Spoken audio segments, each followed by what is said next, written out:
This is Steve Macias with the Organization for Minorities of India, and today we have a very special guest, the fiancé of the longest held political prisoner in India today, who's been called the participant of the world's longest hunger strike. Now, this particular character, her name is Irom Sharmila, and she has been on a hunger strike for over 500 weeks. And this is a particularly disturbing offense on the Indian state's behalf on their continued infringements of human rights. And so we have her fiancé here to tell her story, to give us some information about the plight of Indian minorities, and really allow the American audience to see a part of India that's not shown when we just see the face of the Prime Minister Narendra Modi or the platitudes of the Indian Constitution. That this is the opportunity for us to see how real Indian people live their life and what this fake democracy has created and how it's affected the lives of people and deprived them of their basic human rights. So my friend, I am glad to have you with me today. This is Desmond Coutinho. He is the fiancé officially and hopefully soon to be married, assuming the Indian state gets their act together, married to Irom Sharmila. So I would like to just have some basic background. How did this hunger strike begin, and how has it continued for so long? Okay, and just to clarify for Americans, because I don't want it to sound like a fraud, because obviously you can't survive without food or water, I think, for a few weeks. So she's been force-fed, and that's how she stays alive. She's not a guru or a wonder worker. It started 15 years ago, November. I think it was November the 4th or 5th.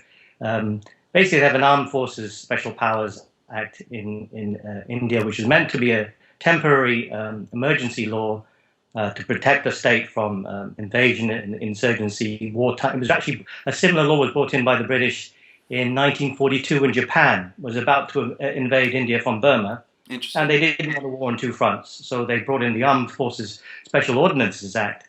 And in that act, it needed an officer, a captain or above, to sign the order saying, now we're basically introducing martial law. I will order my troops to shoot, kill, whatever, and no one will ever be held to account for anything that happens after I sign this order. So for the British, the greatest thing you could do was put a letter to the Times saying this officer, Captain so-and-so, who gave this order on that day, has forfeited the right to be a gentleman, but you could not prosecute anyone. Okay. Unfortunately, India took over these areas, what they call the borderlands, which are not fully Indian. And I'm not trying to defend India because I think the more you attack a genuine democracy, the more it's likely to change. But I've just seen Selma, and Americans should know, certainly in the South, black people were given technically the right to vote, Civil War when they were stopping slaves, but in practice, nobody gives the poor power. Nobody gives, in a democracy, no one gives you democratic rights. You have to suffer for it. The thing was done in the 60s, and I think Americans have shown the Indians, if you want democracy, if you want to cherish it, the piece of paper, the Constitution, is worthless unless people are prepared to fight, die for it. And the method she's using, the same that Martin Luther King used, which is non-violent, non-confrontation. So what she's saying is, I will not eat or drink again until if a police paramilitary rapes or murders, at least he should be investigated. At least there should be a trial if there's evidence. That's all. You will never get a conviction. She's not asking for convictions, just to make Indian paramilitaries on their own soil accountable in the way that India wants to make Italian Marines accountable outside of India, or anti-piracy patrols, and good for them. But can they not do that for their own people, and for now, because of traditional reasons, I guess, that there isn't any sense to this law. There's absolute immunity. She said it was actually in response to a drive-by shooting. So is this drive-by shooting? Is this the principal moment when she decided? That's the trigger. So it had been going to hell, basically, Manipur, since it had been taken over. It's one of the least developed parts of India. The money that gets pumped through goes to various mafia-type organizations. They're not mafia because they're not organized. They're criminal gangs. It's a center for, the drug trade comes in through the Golden Triangle, and that's why the Look East policy means we can trade with Burma, Vietnam, Cambodia, Laos through this corridor. They're shipped down to Chennai, and it feeds then India and then Europe from Chennai. This is, where do you think you get your heroin from? This is from Manipur. It comes through, and I'm sorry, America needs drugs. If you don't give your addicts drugs, they will create a hell. So but these are the people making money. These are the people who become police. They're the only ones who can afford the bribes to become police officers. Now, although her campaign is against this AFSPA, I think, as far as, and I hope people will speak to her. She'll be in Delhi 5th and 6th in June, but no one wants to speak to her. And she's earned that right by 15 years in prison. Right. And if people say, okay, she's not really a hunger striker, she hasn't eaten or tasted food.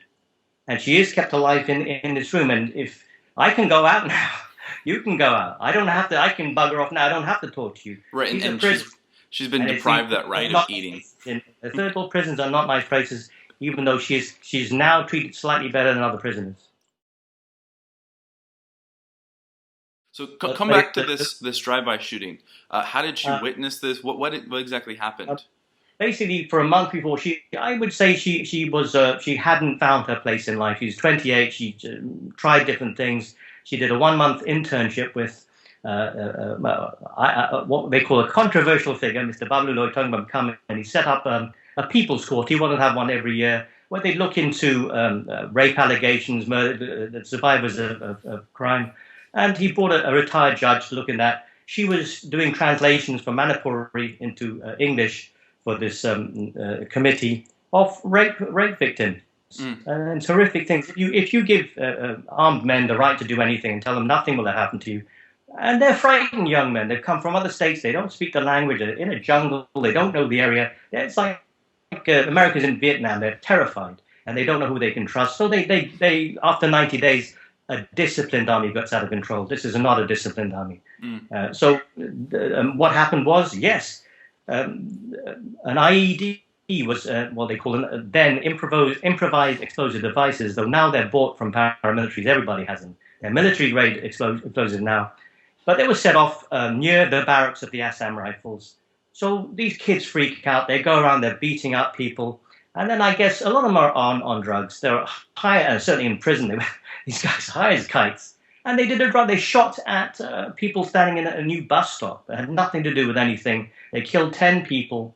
Some were children, some were very elderly.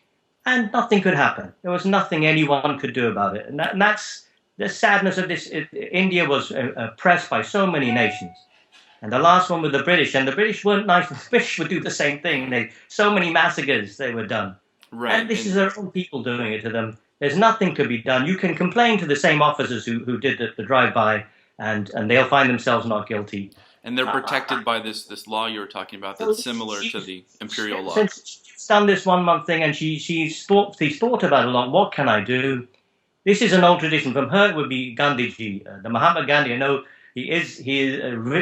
They say India's past has now become more uncertain than its future. Revisionist history, people don't like Gandhiji so much anymore. But he followed a movement of peaceful, non-violent protest. Doesn't mean not passive resistance, he said. Right. But take it to suffer and hopefully convert people by not reacting, not confronting, but just showing them that they are human too. They are your brothers and sisters. They know what India suffered. They did not take the job of soldier so they could bully and murder their own people. That's not why they signed up. Mm-hmm. So why is this happening? And she believes if you can connect with that, and if Manipuris should come together. Now, one thing I noticed watching and reading books about Martin Luther King, Malcolm X, Bobby Searle, the Black Panthers, if you don't have people supporting you, you're becoming a prophet now, and you're relying on God alone, and he takes a long time to do anything. She doesn't have that people's movement in Manipur. The people in Manipur are broken now. Right. So, can I say a little about the torture of Sharmila? It's all been psychological, but she has been tortured. Right. And had 2 rulings now on that she has been tortured. That's a sad thing. I think the force to feeding alone should be considered torture. When you force feed someone against their will, that is absolutely a violation of their basic human rights. This is really important because I think I would distinguish between the types of force feeding. Now, there's the Guantanamo, strap someone into a chair, immobilize his head because he is resisting, and he will bite off his tongue if necessary. He'll spit out, he'll vomit, so they do everything possible so that your life is just stuck there, and that is frightening because he's going to. What she's doing is different. The legal term, she's giving permission, not consent. So she won't resist. She doesn't ask for food. If you don't feed, that's fine. In fact, she went through a period which, since I was there, where she said 3 feedings a day. She said, I'm not taking the middle one. So if you look at pictures for her, until she was losing a lot of weight, then they got worried and they just bumped up the other feedings. It's not, as far as I'm concerned, it's not torture. It's not nice to be stuck in a prison and have this pipe, which is always there, food coming down to you. She doesn't have any... There'll probably be problems when the pipe is taken out, how to readjust to the world and all the rest of it. But right now, I am backing 100% the continuing of force feeding, because if that stops, and she is definitely 100% in her mind, she will not eat or drink again until this law has been passed. She trusts to God. Now, I would say I would have thought I was mediumly spiritual. I would have thought I was quite spiritual until I met her. I'm not. I don't believe God's going to save her. I think God is going to let her die because God rejoices in the death of his saints. I don't want her to die. I'm 100% behind the state continuing to keep her alive. Use this time to negotiate with her, because if you stop the force feeding now, she'll be dead. My thing, and I'll give you the 2 rulings on torture was that the Supreme Court ruled, given that she's a hunger striker, given that you are force feeding her, you shouldn't then prepare food in front of her and start eating. And basically, for the first year, that's what they're doing. They have to go to the Supreme Court to have them stop doing that. They're trying to pressure her to break the strike. Yeah, but they're doing it again. So the Supreme Court is ignored.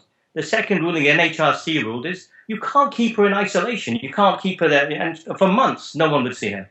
And that can be quite devastating to a person, not to have human contact, not to be allowed to contact the people. And the only people who would come would be government interrogators from time to time. Right. Now, the NHRC ruled this is a form of mental and emotional torture designed to break a spirit. It must stop. Nothing changed very well. What they did was...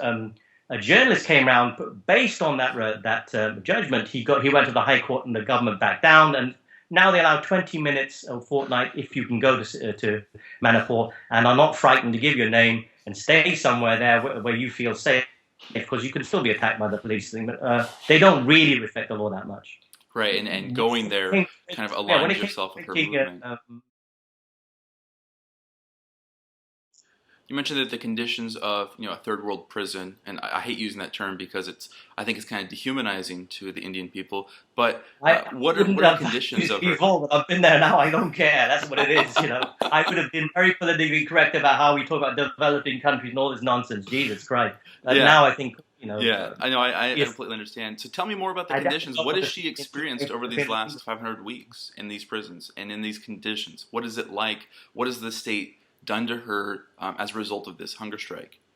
Now, it's an odd thing there with her, and nothing is purely black and white. I love her to bits. But even she will say you cannot elevate someone to a goddess status. You have to see people for who they are. I think early on she was adopted by local groups there for their own reason. Mm-hmm. So they could use her in certain ways. So I think early on, there was a sense that they could. I mean, there's Bapu Surat Singh is going to be allowed to die, and if they wanted her dead, they could have killed her off 15 years ago. Said, okay, starved to death, not our problem.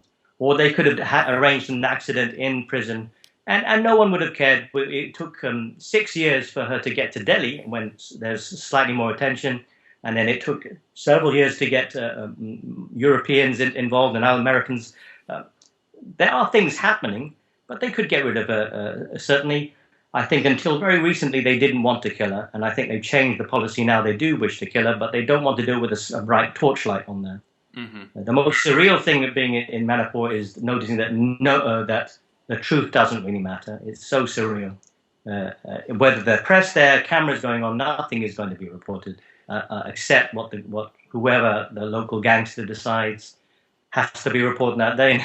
If you look at news reports, what happened is even a decent editor, one day he'll get a report from one group saying you have to publish this, and another group turns out if you publish this again, we will shoot. So in the end, every few weeks they say we're not publishing anything because everybody's threatening to shoot us whether we do or don't do anything. There is no free press in Manipur. Best one in the world, even a decent editor, and I think I am harsh on them because I'm a spoiled brat, yeah. But they do try and release some information. That's how I get a lot of the information about corrupt officials there, because they do try and release a little bit at a time before they get beaten, killed, and they do happen to die quite a lot in Manipur, more than the rest of India. Well, India, I know, they just strip you naked and rape you. I know from our experience with Bapu Surat that getting any information from the Indian state is nearly impossible from our side. And even when I was having conversations with the embassy, they were having a very difficult time communicating with the Indian state, and so I sympathize that on that side with the media. But it is showing how this is not a free state, very contrary to what their constitution makes us or wants us to believe. 1960s. Look at what America did to Bobby Seale.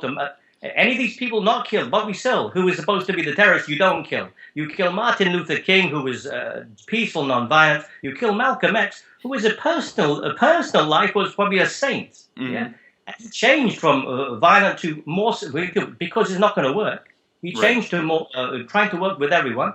And when before he died, he said they're going to kill me. Right. And he was being taped. We know he's being watched by the FBI. J. Edgar Hoover. My God, you put J. Edgar Hoover in charge of protecting yourselves. My God, that's insanity. One man can completely protect the mafia because, I mean, Jesus. The beauty of America is after 50 years you publish everything, knowing full well after 50 years no one cares. It's history now for schools if you want to study it. And there's no one to protect anymore. But I think you're being be harsh on democracies. I think the problem with India and Manipur is someone has to die, someone has to suffer, yeah? Mm. So unfortunately for Bapu Surat Singh, even though he has support there, the way of this world is there's an insanity to humanity. Until people suffer, and people are prepared to die for this, you don't get the changes. But I mean, what exactly are her talking points as far as I will stop this activism when these particular things happen? What are you guys trying to happen? She's a very simple person. She's not a great intellect. She's with loads of great intellects they're sending out. Very simple idea. If you remove this law and make it will be the first step to restoring the rule of law. She feels then things will knock out. But that's all she wants. If you can't do this, then what's the point? Remove this law. All she's people think she's anti-army. I'll back helicopter gunships. You get drones, get things that cost money. How is giving absolute immunity for one crimes of sexual violence? The Justice Verma report was allowed to look into the rape laws in India, which are they don't treat women well there. Right. No, I mean I've heard it described that they treat the cows better than women in India. Yeah, but if you speak to an Indian woman who's in California, she's obviously got money so she can travel there. So she's going to get offended now and say, of course not. That's not how it is. I have plenty of servants and I have loads of personal bodyguards. I'm never troubled. But we mean low-caste women, ordinary women, not people who can afford to travel. But they get embarrassed and they're sitting there in their first class and all of their suite in the Harriet, whatever, and they have to defend themselves against. And we have nuclear weapons and all sorts. Yeah, but it's a small minority who have the power there. Yeah. So if you could just get rid of this law so that soldiers are now accountable. They're never going to be arrested or prosecuted. Nothing's going to happen to them. But it's a small step to try and normalize, restore a sense of accountability. No one has it now. Have you spent time being detained in Manipur? Yeah, I spent 77 days in Sajiwa jail, which is they have two jails. They have a women's jail and the male jail. It's a jail. I mean, I'm with. That's the odd thing. I was with. Obviously, I was with child rapists, murderers, wife murderers, insurgents, armed robbers. Any trumped up charging people I've ever met. Yeah. Once you're in there, they're going to be in there for many years. They have to get along. Until then, I've seen only what you see on TV, Prison Break and all these strange things. The superficial stuff is similar, but people are people. And I found the first time I found really decent people there was there, and they're not perfect, but they looked after me. They kept me alive. I only had two specific, which I would call formal torture, because the whole of prison life is about sadism, abuse. You saying you wasn't successful for the embassy. My treatment improved dramatically when I was in prison, and I thought they were going to release me. I couldn't understand why they're being so polite. I thought they were taking the mickey. What happened was a fuss was kicked up here in Port Tamna. The local TD, which is the lower house member of parliament here in the Doyle, he contacted the foreign minister. The foreign minister contacted the Ministry of External Affairs. All they did was start an inquiry, and that terrified everyone. Right. Yeah? Once you start an inquiry, and my God, this has been going on, someone is going to get held to account. And the fear then usually is you kick a fuss at the biggest level, they're going to get the lowest level officer. So usually it's SI, sub-inspector or below. He is now finished. So some of those guys have Uncle G backing them. They're going to go all the way to the top. And some of them, that's their senior rank. They're never going to go further than that. And they're dog's bodies, but they're the ones that get thrown to the lions if there's a problem. And then they say one rotten apple and back to business. That's why they don't like touching foreigners. They really don't like doing it. And you may think it's difficult to get in touch with an embassy. Everyone else is invisible. Yeah, they're finding dead bodies, rotting corpses in Manipur, and somebody disappears. Maybe he's gone on a trip to Delhi and didn't tell you, or maybe you'll find him dead in the morgue. You don't know. And it's that sort of fear. That is why people don't want to get involved. But of course, it's still much better to be a foreign citizen. The only reason I cannot judge local Manipuris because I was scared at certain times. I thought they were going to kill me. Right. And once I realized, no, they're not. Yeah, go back to being a what they call showing back. I go back to being a free man. If I haven't broken the law, I don't see why I should be afraid of a soldier or a police officer. I haven't actually done anything. Right. Right. So what exactly would you say that the torture consisted of when you were arrested there? Well, for me, the problem was I said because I was taken by surprise. I didn't think they were going to arrest me. I thought, why would they arrest a foreign? That should they're going to try and ignore me. But okay, once you arrested, I said I was going on I'm a political prisoner. I'm going on a satyagraha to support Irom Chanu and the repeal of AFSPA. This is a political act. And because they couldn't really allow that, they were told to stop. I got beaten. This is the thing. The torture for me is not about what they do. It's about what you think their limits are. And basically, they were going to keep getting. At one stage, I think, okay, this is it. Okay, worst case, I'll lose a leg, but I can go with a bit of pain because all I do is I'll protest. They'll then tie me down, shove some food in my mouth, and say, "Start eating." I start eating, fine. But you have to force me because I said I have to be able to look her in the eye and say I'm not a coward. I have to be able to marry this woman and not be ashamed that I backed down so quickly. But I think most torturers know I'm not trained. I'm not some special air services guy who can take torture and they will break everyone. Right. And read 1984. The real treachery is when you say, okay, don't do it to me, do it to her.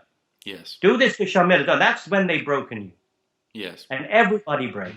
The only reason I got in trouble was they wouldn't then send me for treatment when the medication. They refused to give the medication, but the prisoners looked after me. They were massaging and putting their own stuff on the thing, putting poultices. I only took, in that sense, only took two. After 3 days, they got fed up with collective punishments on the other prisoners, rousting them in 5 o'clock in the morning when it's freezing, everybody out lined up. And when they come to punish, they come in huge force. Usually it's done, the assumption is a couple of guys there. If you're stupid enough to take them, they'll come back and they will do whatever they like. One prisoner died while I was there, middle of the night. God knows what he died of. Right. No one cares. Yeah. So the fear is what is the limit? And there was definitely one guy there, eyes bulging out. You're saying crazy eyes. The guy's gone coke. I work with drug addicts, and everybody knew he was a drug addict. He's what they call an IO, a junior officer. If you have some psychopathic son whom you don't want to keep out, and he needs to do these things, give him a job here, pay the 2 million rupees, give him a job there. He can torture people that no one else likes, and that's okay. Better than having him bother people on the streets. So he's a prisoner too, but he gets to play with everyone there. Disgusting man. Yeah. I could have gone at any point. They could say, look, what they wanted me was to get out of town, leave her, let her, and they're pushing this idea as, we'll drop all charges, we'll stop the force feeding, this will be a great victory. She'll be dead in 3 weeks. And at that time, they were threatening, because I was kept by the Roman Catholic community, there's a small community there, they were threatening to start a pogrom against the Catholics. Now, once she's dead, they're definitely going to blame someone, because it won't be them. Right. They usually blame Delhi or whoever, but then they'll start a fake riot, burn a few convents down, rape a few novices, and drive out, as they did in Orissa, drive out the Catholic communities, because they're hill tribals. And the people who run Manipur are from the valley. So they're a completely different religion, they consider this is the madness of humanity. One human race, and that even in that small area, they divide into maybe 50, 60 different specific tribes, all who hate each other, and no one really knows who is fully a member of any tribe. It's the nonsense of humanity. So for me, and I say it was still a great honor, but I'm a nobody. I have never done anything great in my life. I will never do anything great in my life. The only thing I will do is support Sharmila. And if there's any claim to fame, it's because no one else is prepared to do it. Most people in Manipur want to sell out for a career. There have been supporters from throughout the world, artists, writers. There have been some amazing supporters that she would accept. Not just the ones, but many times writing to her, petitioning Ai Weiwei, the Chinese dissident, in Alcatraz prison. Did you catch that thing? He's stuck. He's not allowed to leave Beijing. She can't leave. But they meet in Alcatraz. And that's an amazing story. The power of modern art. I would never have been pushing modern art, but it's not even modern art. It's so obvious that this is a way that real power, and it frightens governments. The Irom has had some international attention. I know Amnesty International has paid attention. What are some things that you would want to see? I'm strongly critical of Amnesty International. Bring Amnesty International up. Amnesty International 30 years ago were run by volunteers who wrote letters, and it was found that everybody hated them. America thought they were too harsh, Russia thought, and that's fantastic. Now I think Amnesty International in each area has its own agenda. Amnesty International in India is as corrupt as every other Indian organization. Yeah. You're quite happy to tell me that you believe that India is not full of it. I don't buy that. I tried to tell Amnesty International, look, why can't you get a case to open up access for her? Why can't you get her to Delhi for trial? 15 attempts to get that, because in Delhi she gets the headquarters of every major media house. She gets access to politicians, or you can embarrass them there. Why are you insisting that, one, she be kept in Imphal? They refuse to support any trial in Delhi. Two, stop the trials from happening. Amnesty were pushing for, we want this. What they're claiming the outrage is that she's under arrest and she should be free to die in some medical reports, anything from 7 days to 20 days because of the state of health. She won't last long. How does Amnesty help her? Case by case. If you're saying Amnesty helped so-and-so, great. They did not help Sharmila. They only accepted her as a political prisoner last year, by the way. And they're too embarrassed to say that, so they ignored her for 13 years. So you try and find a date when she was accepted as a political prisoner. When they accept her, they say, oh, it's clear that she's a political. They won't. They're too embarrassed to say they ignored her for 13 years. Right. I think that they're being paid to provide a fig leaf so that when she is released without trial, without any accountability, and she dies in 2 weeks. They are given the fig leaf to whoever wanted her dead, saying it is evil human rights brigade that got her killed. Right. Yeah, I'm telling you now that doesn't help. That there are so many things you could do which would embarrass the government. Get her to trial, for example. Find out if on occasion get the torture allegations looked into. You've already got the rulings. There's nothing to prove now. You've got two rulings. And NHRC is a high court. And the Supreme Court is obviously the Supreme Court. You've got the rulings, you've got the abuses. Why is there no follow-on? Okay, they rule this. As you know, was it one of your presidents said? President said, yes, the Supreme Court can make the decision. I mean, how is he going to execute it? They have no executive power.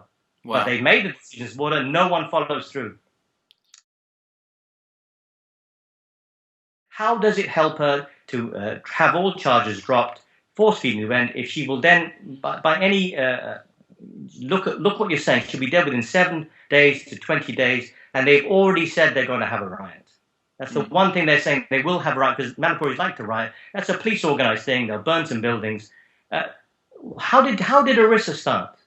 A Hindu leader was killed, and they blamed Christians. Right. I don't know whether they'll blame the Catholics. The only reason they blame the Catholics is because I say there's a guess. Usually they go for the Muslims there. They're called the Bishnupuris or the Pangal community there because they believe your American friends will then say, oh, sorry, ISIS, did you say? Okay, we're fully backing you now. Yeah. And that's the joke of these things. You're saying democracy is the best of the worst systems we have. But if you're telling me we don't sell out to protect our own, of course we do.